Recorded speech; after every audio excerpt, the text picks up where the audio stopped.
बिस्मिल्लाहिर्रहमानिर्रहीम। बहुत सी बातें आपको इल्म में हैं। हर बंदे की एक फ़ीलिंग होती है। आप जो टीवी पे खबरें देखेंगे तो वो एक फ़ीलिंग होती है, एक देखने के बाद बंदे को एक एहसास पैदा होता है। दूसरी होती है कि आप किसी मुसीबत ज़दा से मिलें और उसकी स्टोरी सुनें। वो जब अपनी परेशानी और अपनी मुसीबत का इजहार करता है तब इंसान के अंदर एक फ़ीलिंग पैदा होती है। एक तीसरी फीलिंग होती है जो सही मानों में असल फीलिंग होती है। वो होती है जब आप अपनी आँखों से देखें और फिज़िकली मौके पे जाके चीज़ों को देखें। वो जो फीलिंग होती है, वो जो एहसास होता है, वो और किसी को हो सकता नहीं। वो जैसे पंजाबी में कहते हैं कि जदों तक अपने पिंडे दे चूंडी ना वड्डी जाए उदों तक एहसास पैदा नहीं हुंदा। बात यह है कि ये मुसीबत उन पे तो आई है, लेकिन असल में इम्तिहान ये हमारा है। सैलाब कहाँ से आया? अल्लाह ताला ने ख़ुद भेजा है। किस पे भेजा? अपने ही इंसानों पे। कुछ इंसानों पे सैलाब आ गया, उनका इम्तिहान शुरू हो गया। वो जो बच गए उनका भी इम्तिहान शुरू हो गया। अब कामयाबी हमारे अपने हाथ में होती है। अल्लाह ताला ने इंसान को जब दुनिया में भेज दिया तो इसी एक ही मकसद के लिए भेजा। मैं तो इस बात हमेशा अपनी गुफ्तगू में ये बात ज़रूर करता हूँ कि दुनिया में आने का बंदे का सिर्फ एक ही मकसद अल्लाह ने रखा है, वो है जन्नत के हसूल की तैयारी करना। उसके लिए असबाब हैं। उसके लिए अल्लाह ताला ने 4 ताकतें इंसान को अता की हैं। एक वक़्त अता किया है, एक अकल अता की है, एक दौलत अता की है और एक पावर अता की है। आप अपनी पावर से अगर नेकी के काम करें, अल्लाह की खुशनुदी हासिल करें तो जन्नत हासिल कर सकते हैं। अगर आप अपनी दौलत को अल्लाह की राह में खर्च करें तो आप जन्नत हासिल कर सकते हैं। अगर आप उसके दिए हुए वक़्त को दूसरों के लिए वक्फ़ कर दें तो आप जन्नत हासिल कर सकते हैं। और अल्लाह की दी हुई अकल को, जहानत को दूसरों की फलाह व बहबूद के लिए इस्तेमाल करना शुरू कर दें तो आप जन्नत हासिल कर सकते हैं। मुश्किल नहीं है, आसान है। सिर्फ बंदे को अपनी डायरेक्शन सीधी करनी की ज़रूरत होती है। अंजुमन हुसैनिया का मकसद और हदफ ही ये है कि फ़रोग़ आज़ादारी और फलाह बहबूद। इसमें कोई तखसीस नहीं है कि ये सिर्फ़ और सिर्फ लाहौर शहर तक करेंगे, फ़लाँ को करेंगे, फ़लाँ को करेंगे। जहाँ भी कोई मोमिन मुसीबत में होगा, इंशाअल्लाह हम अपनी सर्विसेज, अपनी खिदमात, अपना सरमाया, अपनी हर चीज़ के साथ उसकी मदद करने की कोशिश करेंगे और करते रहते हैं। हमारी 116 साला तारीख़ है, 110 साला तारीख़ नहीं है। 1906 में अंजुमन हुसैनिया की बुनियाद रखी गई थी और अल्हम्दुलिल्लाह इस अंजुमन ने अपनी 116 साला तारीख़ में बेपनाह कारनामे अंजाम दिए हैं। और ये खुदा का लुत्फ़ व करम है कि हमारी कौम जो नारावली शेख कौम है, अभी मैं पिछले दिनों स्कर्दू गया हुआ था। मैं फ़र्स्ट टाइम स्कर्दू गया हूँ।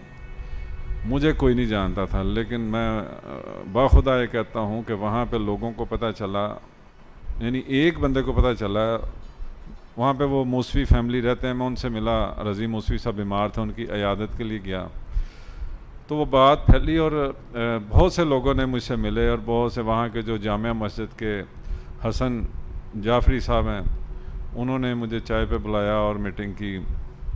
वहाँ के MNA हैं इमरान नदीम साहब, उन्होंने मुलाकात की। एक अफजल शिगरी साहब हैं जो IG रिटायर्ड हैं पुलिस के, वहाँ पे वो एक फलाई इदारा चला रहे हैं, उन्होंने मीटिंग की।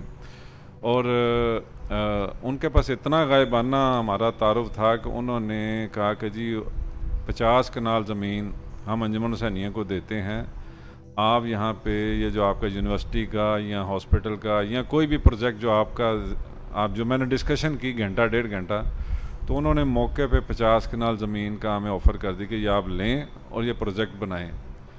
हम 2002 से बनाने की कोशिश कर रहे हैं और हम नहीं बना पा रहे। एनी हाउ, मकसद इस बात का सुनाने का ये था कि खुदा ने आपकी कौम को बड़ी फजीलत बख्शी हुई है। आप खुशकिस्मत हैं कि अल्लाह ताला ने आपको ऐसे जहाँ दीदा और बुज़ुर्गों से नवाजा जिन्होंने मुस्तक़बिल की तैयारी की। असल चीज़ होती है कि मुसीबतें तो आनी ही आनी हैं, परेशानी तो आनी ही आनी है। یہ زندگی نام ہی امتحانوں کا ہے. اس میں اگر کوئی یہ سمجھے کہ سکون لینے آیا تو وہ غلط ہے. دنیا میں سکون نہیں مل سکتا، چاہے آپ کے پاس جتنی مرضی دولت ہو، جتنی مرضی آسائشیں ہوں، جتنے مرضی اسباب وہ اکٹھے کر لیں، آپ پریشانی، مصیبت، ٹینشن سے نہیں بچ سکتے. تو ٹینشن، مصیبت، پریشانی سے بچنے کی بجائے اس کی پلاننگ میں لگ جائیں. اگر ہماری حکومتوں نے یہ پلاننگ کی ہوتی، دیکھیں ہر 2-4 سال بعد یہ مصیبت آتی ہے، لیکن ان کی ترجیحات نہیں ہیں. پوری دنیا میں سیلاب آتے ہیں، پوری دنیا میں بارشیں ہوتی ہیں، لوگوں نے اس کو بندوبست کر لیا. انسان کا کام کیا ہے؟ انسان کا کام ہے کہ اسباب کو اکٹھا کر کے اپنے لیے جو زحمت کی چیز ہو اس کو رحمت بنا لینا. اور یہ انسان کو اللہ نے اتنی عقل، اتنا شعور، اتنی سینسز دی ہوئی ہیں. ہماری بدقسمتی یہ ہے کہ ہم ایسے حکمرانوں کے ہتھے چڑھ گئے ہیں جن کی ترجیحات یہ نہیں ہیں. ان کی ترجیحات حکومت کرنا، مال بٹورنا اور نکل جانا. آپ کسی کو بھی اٹھا کے دیکھ لیں، ہسٹری اٹھا کے دیکھ لیں، ہمارے میکسیمم حکمران حکومت کرنے کے دوران اپنا جو ہے نا بندوبست باہر کے ملکوں میں کر لیتے ہیں اور ان کی ترجیحات آپ کو سمجھ آ جاتی ہیں. ہم اپنے ٹاپک پہ آتے ہیں. ابھی یہ جو مصیبت آئی ہے، جو پریشانی آئی ہے، اس میں الحمدللہ باقر جاوید صاحب، مجاہد صاحب اور بہت سے دوست ہیں ہمارے، انہوں نے اس کو محسوس کیا اور قبل از وقت محسوس کیا. ڈونیشن اکٹھی کرنے کے لیے آج ہم بیٹھے ہیں، لیکن ہم نے پچھلے 10 دن سے واٹس ایپ پہ، ویڈیوز پہ یہ میسیجنگ کا سلسلہ شروع کیا، اور جس کا نتیجہ یہ ہے کہ اب تک تقریباً 1 کروڑ اور سم تھنگ 70-75 لاکھ روپے اب تک ہمیں اکٹھا ہو چکا ہے. یہ خدا کا خاص فضل و کرم ہے، اور ہم امید رکھتے ہیں کہ ہم آج کی نشست میں اس ٹارگٹ کو 5 کروڑ تک کریں گے. اس کی ڈیٹیل کچھ آپ کو باقر نے بتائی، کچھ یہ ناصر شہزادی صاحب بتائیں گے. ہمارے ذمہ جو کام ہے، ہم نے ہر بندے کے ذمہ جو کام ہوتا ہے وہ وہی کر سکتا ہے.